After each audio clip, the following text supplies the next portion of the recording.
Personal and impersonal mind. Listen good. All nature is vibrant with the presence of being, bursting into expression in the flowering bush, the fleeting butterfly, the flaming sunrise, and the raging torrent. Each thing is being clothing itself in its own ideas. It is God's thought expressed in the language of form and beauty, and sustained by the presence of the Spirit embodied in it. Each thing that we see may be regarded as a self in the truest meaning of the word. Not, it is true, with a developed self-consciousness as in human life, but having, nevertheless, some kind of sensational and emotional experience. A true entity carrying out some definite purpose for which it came into manifestation as an entity. Understood? As you. We cannot, if we would, get away from the fact that being acts as a self in each individual thing and person, for all is one, and therefore this one must be in each individual thing. And therefore, the distinction between persons and things largely disappears in the light of the wholeness of being, and becomes merely a difference in the type, purpose, or self-consciousness of the varied forms, whether plant, animal, or man. Such an understanding must make the universe very personal to us, and take from us the fear we once entertained of the so-called impersonal forces of nature. With some truth, we may exclaim with the stargazer, "For I am part of him that made thee shine, and through the spaces dim and ether fine, I claim thee on the rim of heavens as mine, my star, my light, my beam, you shine for me, and in your radiant beam the light I see, of him that made thee shine, 'tis God and thee." Songs of the Silence.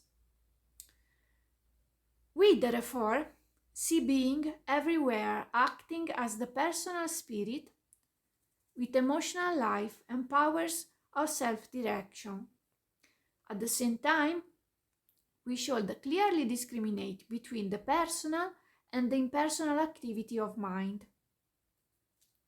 Else we shall be falling into all the old errors of thought, wherein we shall ever be across purposes with a will and mind opposite to our own. For this reason, it is well for us to study the other aspect of mind, the impersonal, and we can find no better illustration than in the study of what you doing? Of the individual himself. Mwah! The personal mind of the individual. Each of us has a mind which acts in two ways, personal and impersonal. The personal mind each of us is familiar with. This is the mind that chooses, intellectualizes, and wills. It selects the objects of its desire and plans and purposes what it will do. It conceives ideas and insists on their fulfillment.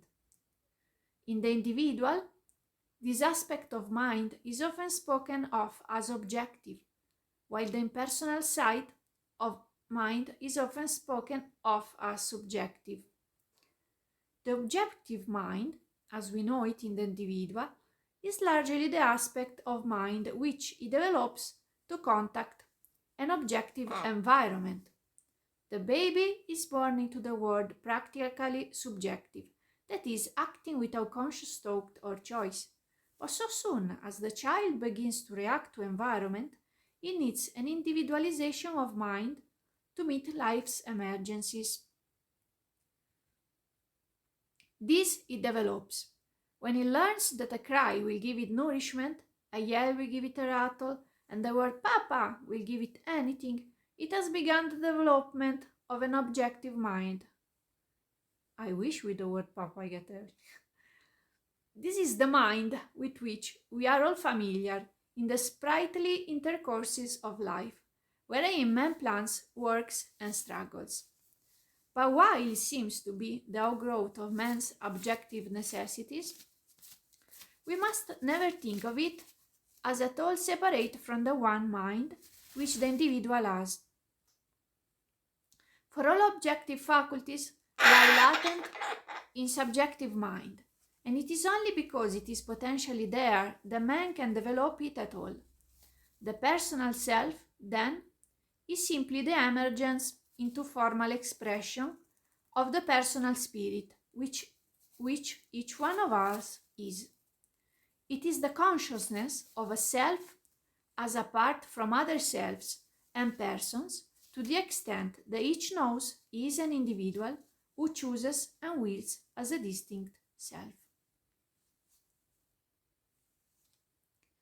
I make the other part in another video because maybe they are a little bit deep things to understand, and so you can choose to watch it in another moment.